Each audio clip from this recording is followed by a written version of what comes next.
So I believe that, if everybody say it can't get done, I'm like, yes it can, why not? I said, if these kids can't read, then I'm not gonna promote them. All this, mom, dad, I'm gonna look you in your face and say this kid can't read. We let them down. School, parents, we let them down, but I'm not gonna take them to the next grade knowing that they're not at grade level. It's funny because I'm always like, okay, how are schools successful? Well, schools are successful when they demand greatness. Greatness doesn't come. We're about to make history. We're about to learn. We're about to grow. We're about to make history. And then, mark my words, it's going to be other school districts, other places around it that's going to be doing this thing. We're going to be the first model. And I'm speaking that into existence, okay?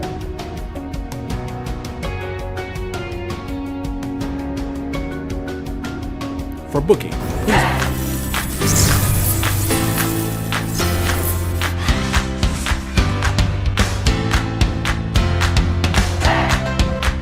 if you can really take the map and drive the instructor inside the classroom and link it to the M step, then everything will move. You see it? Ladies, third grade teachers, could you tell me, how do you think this professional development was for you today? Easy. It was productive. It was exciting.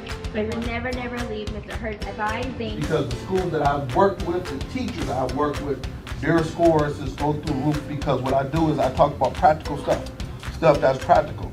Because I'm a former teacher and also I'm a principal, so I'm gonna be telling you guys things that I know will work in your classroom.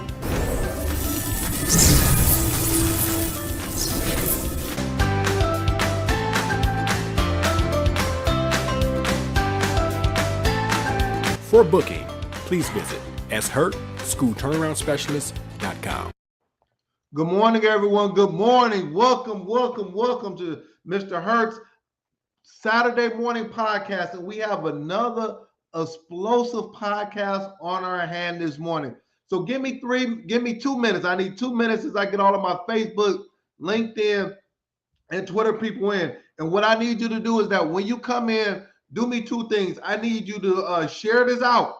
And also let me know where you're coming from, because I like to give a big shout out. So share it out and let me know where you are coming from. So come on in and hit that share button. Let me know where you're coming from. Out this morning, this topic is something that's dear to my heart. All of my topics are dear to my heart. But this week I've been dealing with a lot of things on my mind regarding this education stuff, and I have to get it out. So just stay with me. Let me know where you're coming from. I need everybody to hit that share button. I need you. Listen, I know it's Saturday morning. I know. But listen, we call ourselves the Fantastic Four. Myself at 10 o'clock, Create and Educate at 10:30.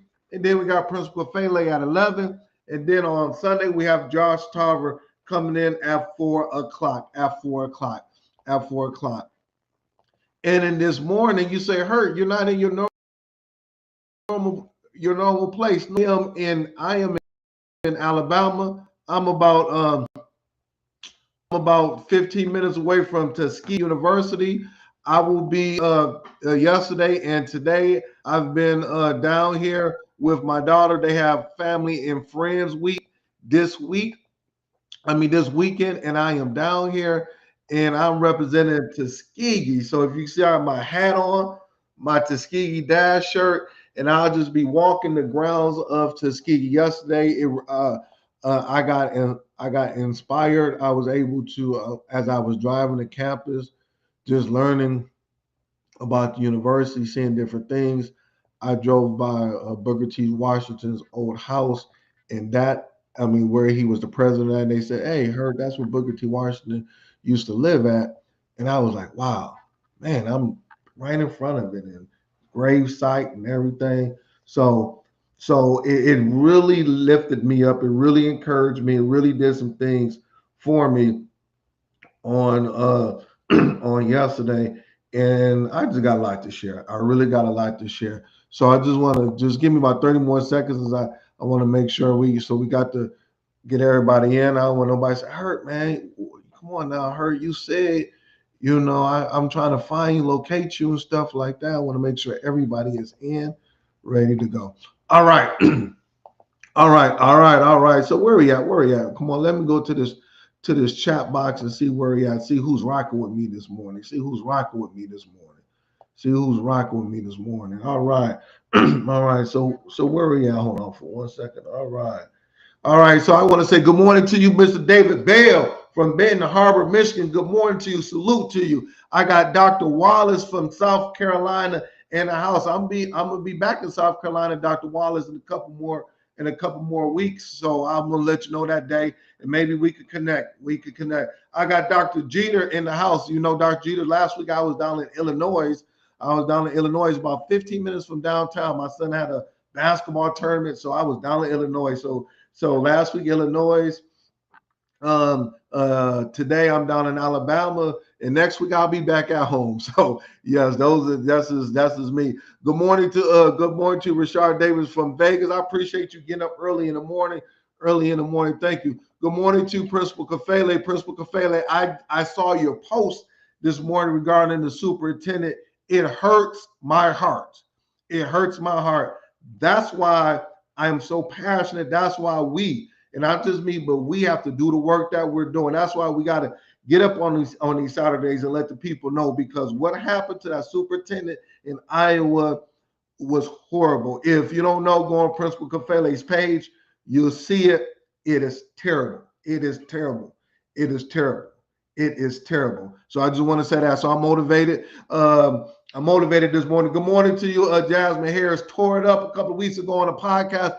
Good morning to you from Cali. Good morning to you from Cali. Good morning to you. Good morning to you, Stacy L. Joy, bringing the joy from Los Angeles. Good morning. I appreciate both of you guys waking up early, just to hear my podcast. Thank you very much. I got Warren J. Pete from Oklahoma. Good morning to you. Good morning to you. I got Dr. Melissa Jones Chuno. Good morning to you. Good morning to you. Good morning to you. I have Dr. Sean Woodley. Good morning to you, my good brother. Good morning. Doing some awesome work. Good morning to you, Margaret Lanker from Boston. Boston in the house. Good morning to you. I got Dr. Woodley from the ATL. Know what? I was just in the ATL yesterday. We flew into the ATL and drove by the ATL. Man, it was packed last night at about 8:30, 9 o'clock. That freeway was bumper to bumper, man. I had to bumper to bumper. Good morning to you. Good morning to you. Dr. Otis Kitchen, good morning to you. I read your post this morning, Dr. Kitchen, regarding your mother, Booker T. Washington, the whole 9 yards. And that's what prompted me like, I just went by the house yesterday and I'm at Tuskegee. So good morning to you. I want to get this. Good morning to you, Hassan Osari, OSIR from Kenya. Good morning to you. I got somebody from Kenya in the house. Good morning to you. Good morning to you. All right, I got Brother Chapman, my good friend Brother Chapman, doing some good work. I've been following your posts, man. I've been seeing the work you're doing.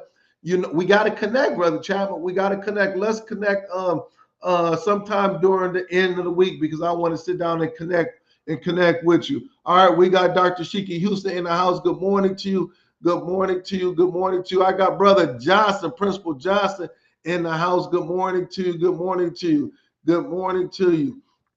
I got Dr. Johnson, Dr. Cynthia, Mama J. Johnson in the house, checking in and rocking in with you from Kansas City, Missouri. I'm inspired by the journey in Alabama. Good morning to you. And I'm going to stop with, I got Mrs. Warren in the house. Good morning to you, fella. Has educator, hold on, I got Hassan Sabrina House, South Jersey. So let me stop right there, because I can go on and on. I need you to do me a favor. I'm about to go really hard this morning. I got a lot on my mind. I need everybody to get your pencil and paper out, and I need you to hit that share button, because we need to get some more people on here. Hit that share button. Just send it out to the one person that you truly care about, because we about to start rocking and rolling. Today, I am talking about, to break the cycle of failure, schools need radical change that addresses the root cause of the performance problem. In order to break the cycle of failure, schools need radical change that addresses the root cause of their performance problem. And I'm going to talk about What we have to do. You say, Hurt, why this topic? Why this topic? Because this week I've been very, very, you know, I always ask the question, what's keeping you up at night? And I'm gonna tell you what kept me up at night this week. I am mad, I am upset, I am pissed off regarding when I am seeing our scores come back for some of these schools. It's making me so frustrated, and and on Tuesday and Wednesday, I'm gonna be very honest with you. I could not sleep. I talked to my wife about this, and I said, "Man, why?" I said, "These scores are we got to do something different."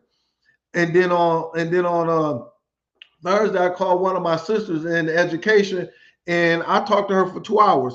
I said, "What is going on? Why is it that I'm seeing high schools that I know the principals of? I drive by there all of the time.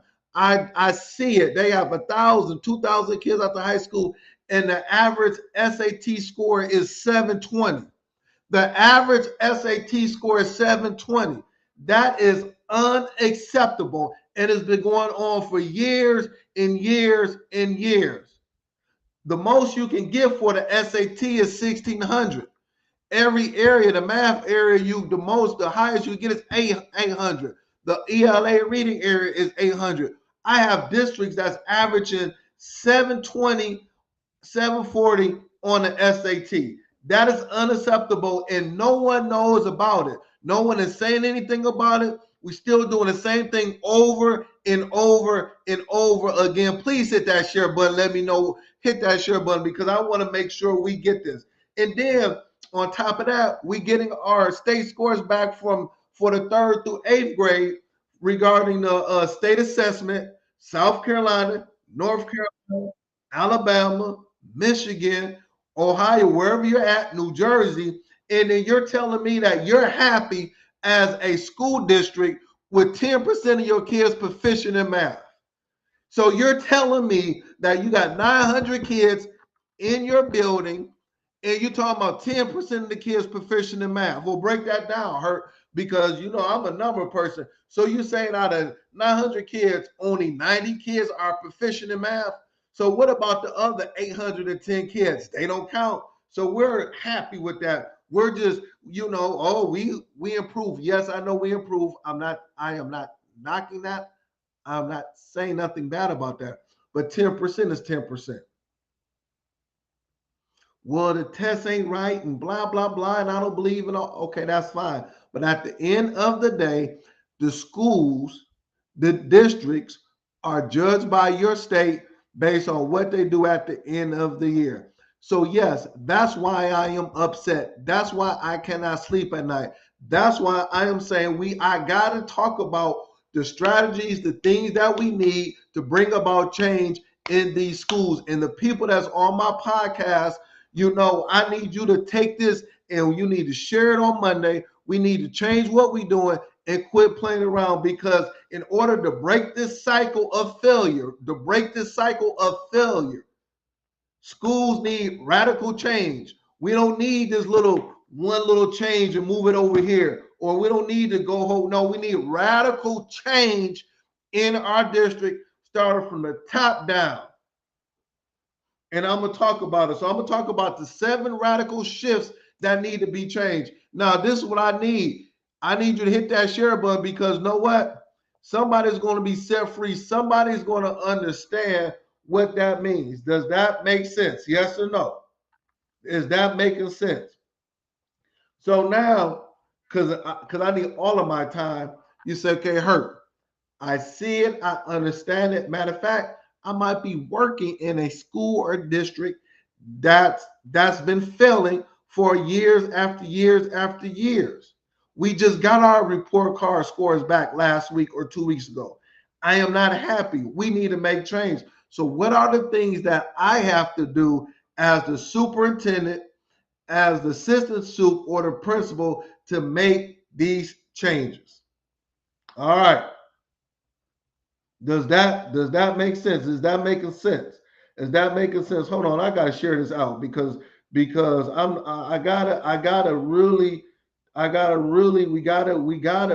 to do better than what we're doing. We have to do better than what we're doing. All right, number one, the most important thing. And this is free. This doesn't cost your district any money. I need you to write this down and get this. Number one is that we have to raise the standard of our district. Raise the standard. Low expectations breed low achievement. Oh, I'm talking good with that one. I'm going to stay right there. Raise the standard. Low expectations breed low achievement. The problem is that we have low expectations for our kids. So I'm gonna go PowerPoint style. I'm gonna show you something, okay? Let me share this real quick. I gotta share it. And I always talk about this right here. All right, I'm gonna wait till we see it. Stay with me. Come on, talk to me. Low expectations breed low achievement. And what we do is this, is that we always look at these are the, I always stop with this picture right here. These are the houses that greatness lived in or live in. All right. And what we do is that we say these kids that's coming from these environment, this type of environment, they can't learn. So we lower our expectations before the kids even come into the door based on the environment that they stay in. That's what we do. We do it all of the time. And then we go to this.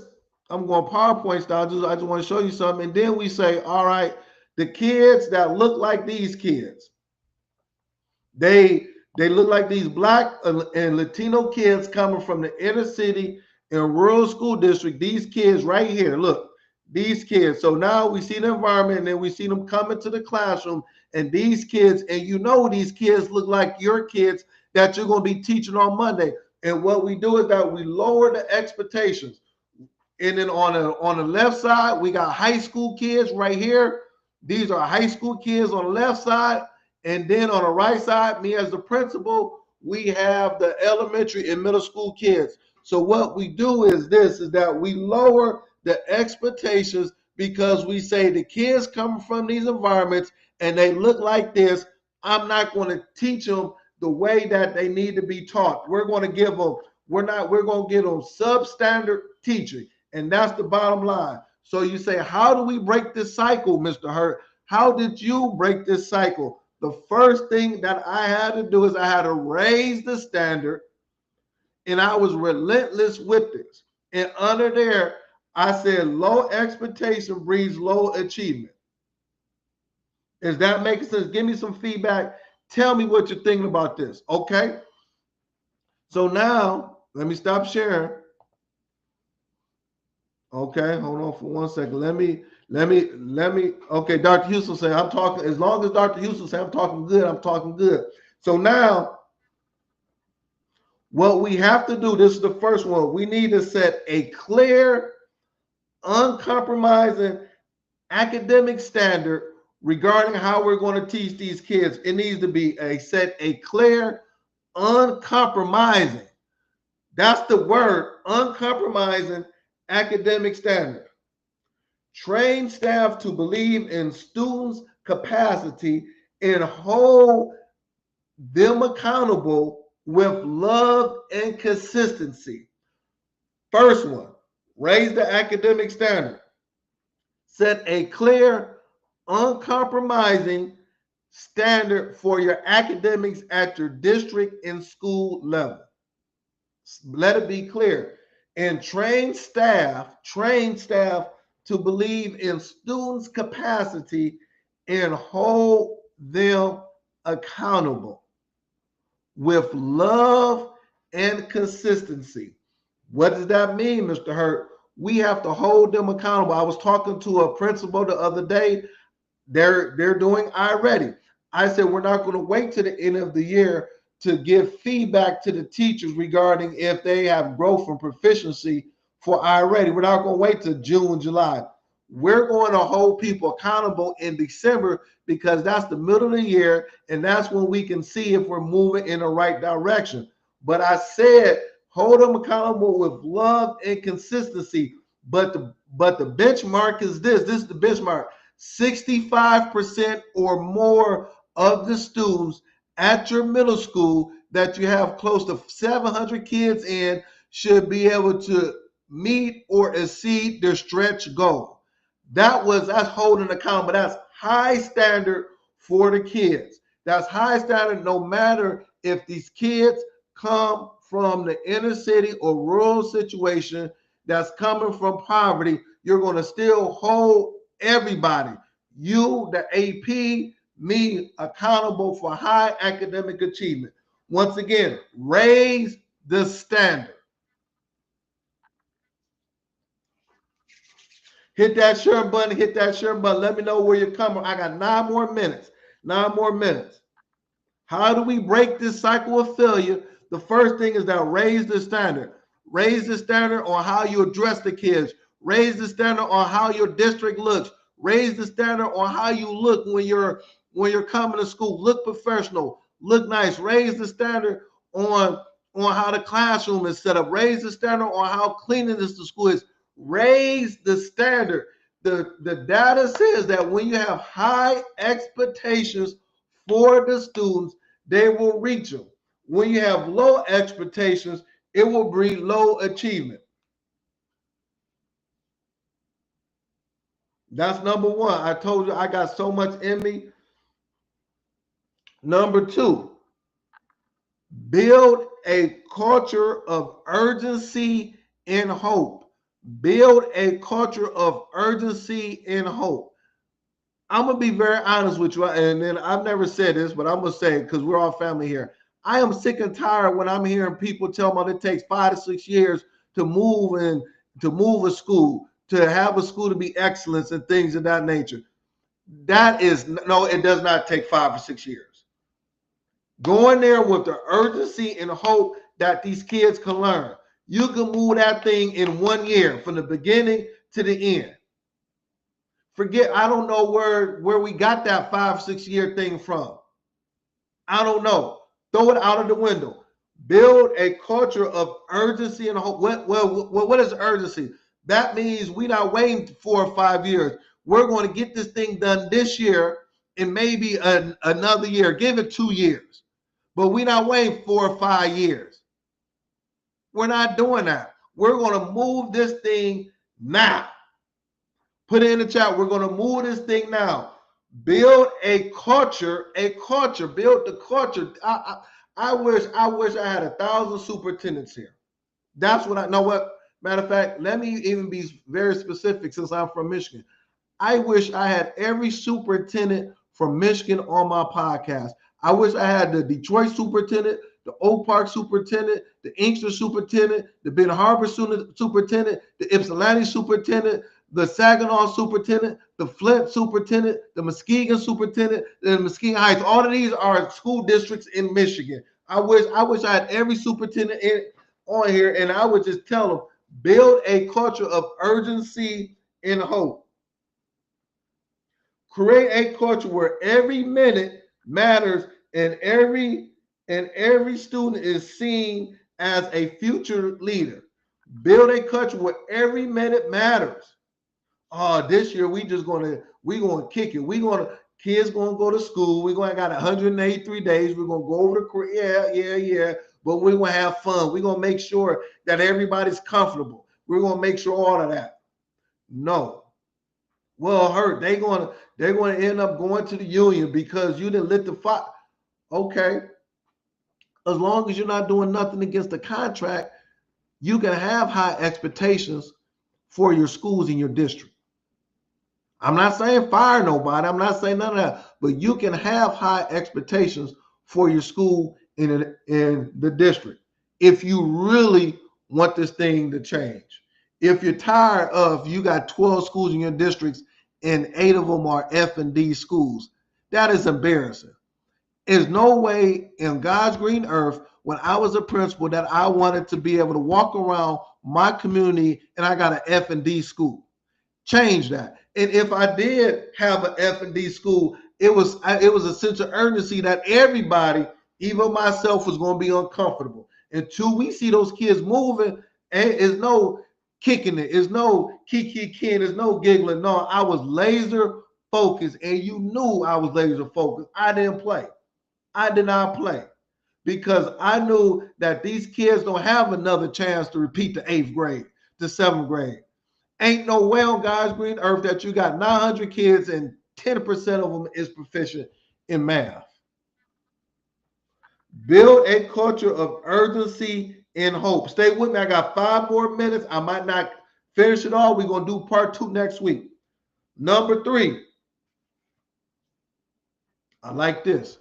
I've been preaching this for 15 years.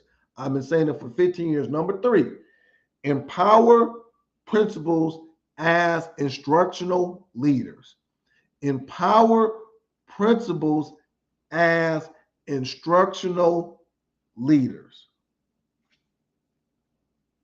The principals in that building, you're the principal, you need to be an instructional leader. What does that look like?